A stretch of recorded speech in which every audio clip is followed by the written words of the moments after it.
Hi friends, ইচ্ছে জগতের সকলকে স্বাগত। আজ 13/4/2025। দেখে নেব আজ সারাদিনের জন্য কী এনার্জি কাজ করবে। Thank you angels, thank you spirit guides, thank you tarot. 13 তারিখের জন্য message. 3 of Wands energy, the elements of fire and Aries, Leo, Sagittarius রাশিকে মিন করছে। কর্মের জায়গা থেকে নতুন কিছু পরিকল্পনা শুরু করছেন। নিজের ধারণা, নিজের চিন্তা ভাবনা অনুযায়ী আপনি এগোবেন, এটাই আপনি সিদ্ধান্ত নিয়েছেন। অন্য কারো কথা বা সহযোগিতার থেকে বেশি নিজের ইনার পাওয়ার, নিজের মতকে আজ আপনি বেশি গুরুত্ব দেবেন। অন্যদের কথায় অত কান দেবেন না, এবং যেটা ঠিক করেছেন, মানে যেটা বলে যে জো ঠান লিয়া ওই করুঙ্গি, তো যেটা আপনি ঠিক করেছেন সেটাই আপনি করবেন।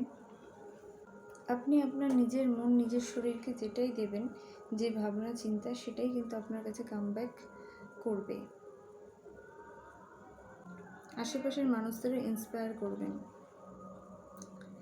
আর লাভ লাইফের ক্ষেত্রে বলবো, এটা আপনার ভালোবাসার প্রকাশের জন্য খুব ভালো দিন। তো আপনি নিজেও আপনার পার্সনের সাথে, আপনার পার্টনারের কাছে নিজে ওপেন হতে পারেন, এবং খুব একটা কনফিডেন্সের সাথে আপনি কানেক্ট করবেন।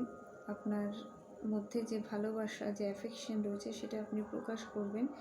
এবং এই কার্ডটি কিন্তু ম্যারেজকেও রিপ্রেজেন্ট করছে বা কমিটমেন্টও বোঝাচ্ছে। তো পার্টনারশিপে আজকে অনেক ক্ষেত্রে কমিটমেন্ট আসতে পারে। আর্থিক জায়গায় আপনি নিজের কাজগুলোকে প্রমোট করবেন। ব্যক্তিগত ভাবনা চিন্তার জায়গায় আজকে নিজেকে প্রকাশ করা বা নিজের একটা আইডিয়াকে প্রাধান্য দেওয়ার দিন। So and number 3 is represent to Jupiter. তো ওভারঅল আপনার উপর ঈশ্বরের কৃপা থাকবে।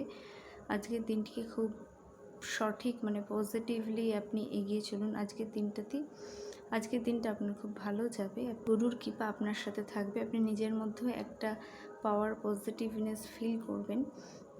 ভালোবাসার মানুষের ক্ষেত্রে আপনি প্রকাশ করবেন আপনার হৃদয়ের সমস্ত ব্যাকুলতা বা ইচ্ছে, মনোভাব। ম্যারেজ এনার্জি রয়েছে, কমিটমেন্ট করতে পারে, বা আপনি কমিটমেন্ট দিতে পারেন, বা আপনার পার্টনার কমিটমেন্ট দিতে পারে। একটা নিজস্ব স্বতন্ত্র আপনার চিন্তা ভাবনা থাকবে, সেটা নিয়ে আপনি এগিয়ে যাবেন, এবং একটা আইডিয়া, একটা প্ল্যানিং আপনার মধ্যে থাকবে। খুব কনফিডেন্সের সাথে আপনি নিজের মতটাকে প্রকাশ করবেন, এবং আপনার আশেপাশের মানুষরাও আপনাকে দেখে ইন্সপায়ার হবে। তো all the best for today. Thank you.